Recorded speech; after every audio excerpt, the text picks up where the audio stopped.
To make a great action sequence, you have to start with a great story sequence.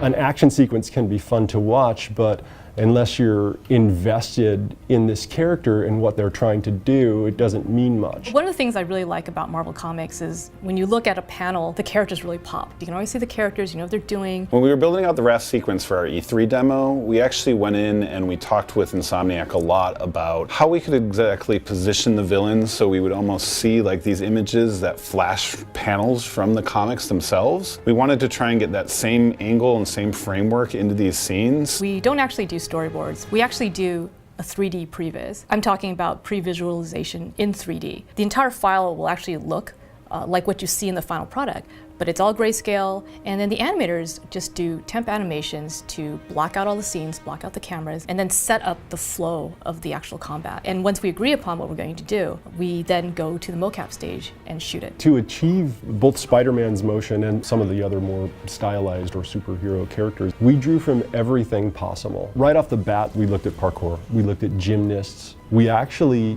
got amazing things out of our stunt people. A lot of wonderful things just sort of bloomed from blue sky thinking on a stage with a stunt person. What was interesting about working on this project was that there's a lot of different characters. So for example, we have a flying enemy like Vulture, or we have a giant lumbering enemy like Rhino, or we even have enemies with superpowers like Electro. So we actually have to consider each of the villains as if it's its own main character. So we have to think about the look, the effect, and even how that character moves. How do you like my new suit?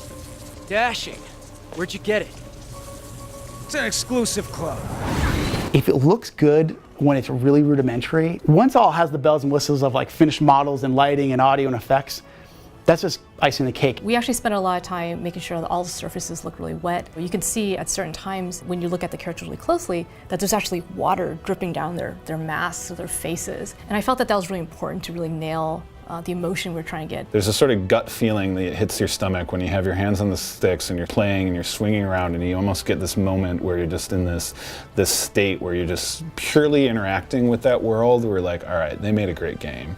And that's sort of where I've been at, you know, since probably a couple months now, and I'm really, really excited to get this out into the world and see how people react.